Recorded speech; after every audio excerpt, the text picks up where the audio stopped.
Hola, bienvenidos al estudio del Evangelio. El día de hoy estudiaremos el pasaje de Lucas, capítulo 13, versos del 1 al 9. En aquel mismo día llegaron algunos que le contaron lo de los Galileos, cuya sangre había mezclado Pilato con la de sus sacrificios. Le respondió Jesús: ¿piensan que esos Galileos eran más pecadores que todos los demás Galileos? ¿Porque han padecido estas cosas? No, se los aseguro. Y si no se convierten, todos perecerán del mismo modo. O aquellos 18 sobre los que se desplomó la torre de Siloé matándolos, ¿piensan que eran más culpables que los demás hombres que habitan en Jerusalén? No, se los aseguro. Y si no se convierten, todos perecerán del mismo modo. Les dijo esta parábola: un hombre tenía plantada una higuera en su viña y fue a buscar fruto en ella y no lo encontró. Dijo entonces al viñador: ya hace 3 años que vengo a buscar fruto en esta higuera y no lo encuentro. Córtala. ¿Para qué va a cansar la tierra? Pero él le respondió: Señor, déjala por este año todavía, y mientras tanto cavaré a su alrededor y echaré abono por si da fruto en adelante. Y si no da, la cortas. Hasta aquí la palabra del Señor. Pues en este texto, en esta lectura, pues nos hemos trasladado hasta el capítulo 13, en las lecturas continuadas que venimos haciendo en el tiempo de Cuaresma. Primer domingo, las tentaciones, el domingo anterior, la transfiguración, y ahora estas 2 parábolas que nos invita a siempre estar preparados. Si hacemos la lectura continua correspondiente al Evangelio de Lucas en el capítulo 13, estaríamos dentro de un bloque en donde le llamamos la instrucción de los discípulos, en donde Jesús les está enseñando una manera distinta de vivir, una nueva mentalidad, por lo que aparecen estas historias. Y por eso en la liturgia católica se elige este texto como continuación después de esta experiencia de encuentro con Dios ante la misión de Jesús y la transformación que están viviendo los discípulos. En esta pericopa, en esta escena, en este fragmento de Lucas, nos transmite una enseñanza con 2 vertientes importantes. Una sería la negación de la retribución inmediata del pecado, en donde se tiene la creencia de la cultura judía y de la cultura de nuestro tiempo todavía, que Dios castiga a los malvados. Esto no es así, y es el cambio de mentalidad que está proponiendo Jesús. Se fijan los 2 ejemplos que aparecen al inicio del capítulo 1, le hablan de los Galileos que fueron asesinados dentro del contexto de unos sacrificios paganos, y es este pensamiento de, pues se lo merecían. O cuando cae la torre de Siloé, pues piensan que si sucedió esa desgracia es porque Dios los está castigando. Y todavía al día de hoy, cuando sucede esto, por ejemplo, cuando pasó lo de la pandemia, cuando sucede algo, por ejemplo, en nuestro país, en México, estamos transmitiendo esto, por estos actos de violencia, la gente, incluso religiosa, dice, esto es un castigo de Dios, Dios nos está castigando, y se tiene esta creencia, y no es así. Son consecuencias directas de actos, de errores, en donde Dios no tiene nada que ver.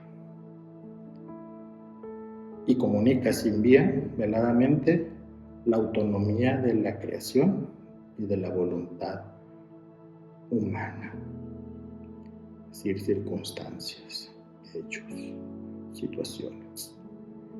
¿No dependen de Dios? No. Pero sí nos está invitando Jesús a qué vivir o cómo vivir ante esos hechos, ante esas circunstancias.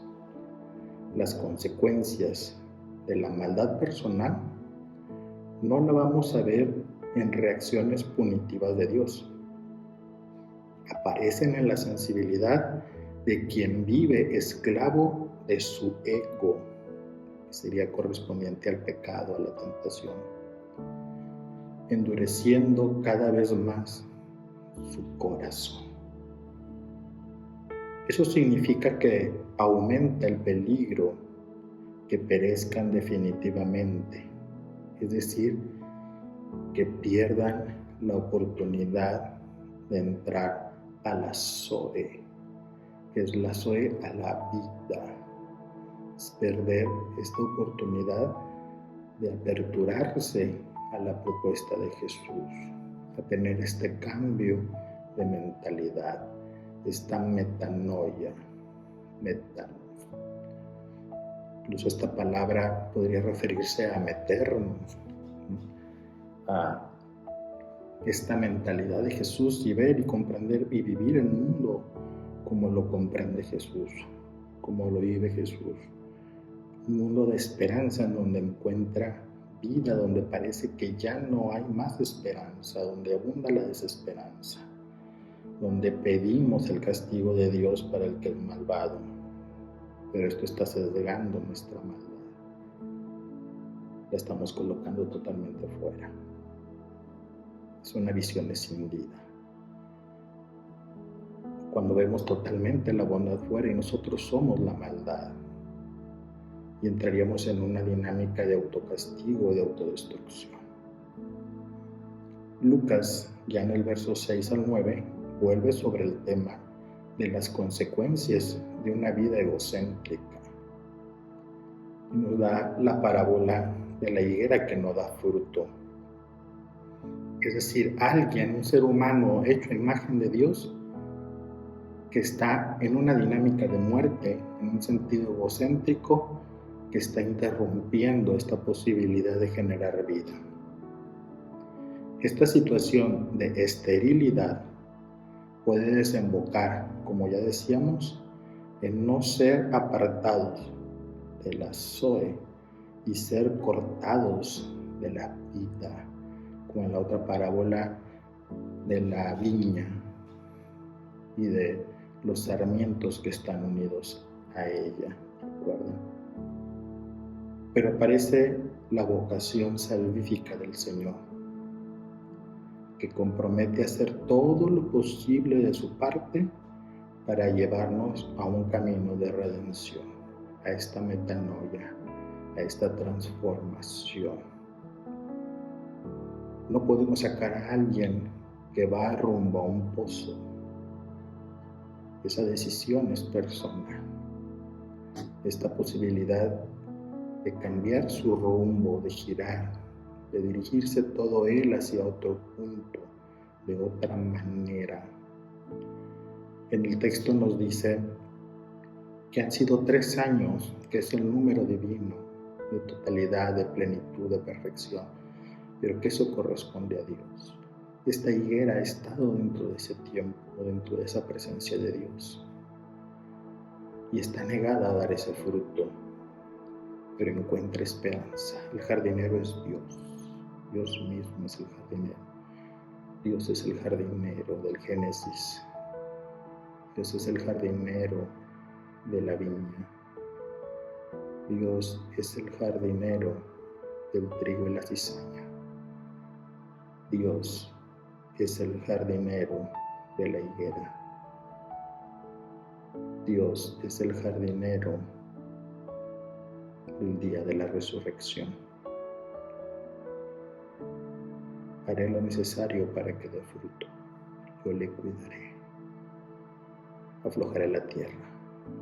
Le pondré abono. Le daré agua. Todo lo que se necesite. Y ese es Dios en todo tiempo, en tiempo de Cuaresma, en ti y en mí, dando todo lo necesario para que tengamos esa vida. Con todo deja claro que ese itinerario y la oportunidad de crecimiento tiene un límite, un término temporal, porque tú y yo somos temporales. De ahí la importancia de no distraernos y dejarnos cuidar y amar y querer por Dios. Aquí les agrego una anécdota personal. Por los que me conocen recordarán este hecho que alguna vez lo he compartido ya en otras reflexiones, tal vez también por medio de videos y en manera personal, presencial. Hace tiempo, hace unos años, ya como 14 años, cayó una tormenta negra aquí en Torreón, Coahuila, en la laguna. Es algo que no sucede muy comúnmente. Fue un frente frío muy fuerte, congeló las tuberías, tronó las tuberías, todo Torreón estaba vuelto loco y quemó muchísimas plantas. Dentro de ellas quemó unas plantas que tenía mi mamá en su jardín, de afuera y de dentro, y ella tenía un ramillete de novia en el jardín de afuera. Y solo quedaban los tronquitos secos, y yo pasaba y le decía: mamá, hay que quitar eso, esa planta ya está muerta, ya no tiene vida, mira el trozo, está seca. Y mi mamá nada más me decía que sí, y como está loquito, y ella seguía echándole agua a esa planta sin vida.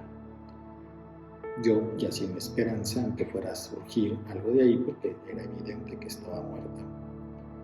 Y mi madre duró semanas, meses, regando esa planta, teniendo esperanza y encontrando vida donde ya solo había muerte.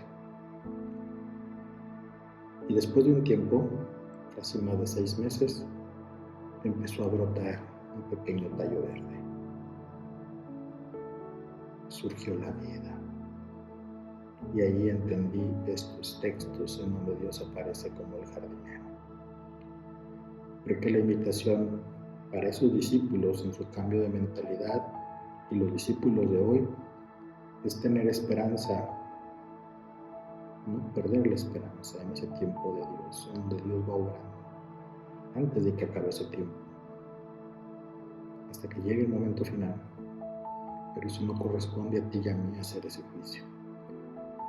A ti y a mí nos corresponde tener esperanza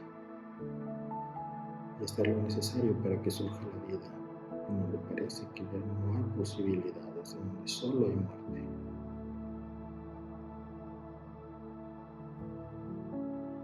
Hay personas que han perdido la esperanza en sí mismos, y habemos personas que hemos perdido también la esperanza en la posibilidad de encontrar vida en los otros. La invitación de la palabra hoy es: encuentra vida en donde quiera que sea. Aunque parezca inminente la muerte, hay posibilidades de vida y tú y yo lo podemos generar. Pues hasta aquí la reflexión del día de hoy. Espero que les sea de fruto abundantes para cada uno de ustedes. Invitarlos a que nos sigan, dejen sus comentarios, compartan estos videos si les gustan para que lleguen a muchas más personas.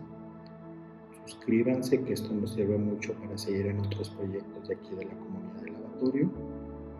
Dejen sus comentarios, denle like y pues nos seguimos viendo en el siguiente video. Bendiciones.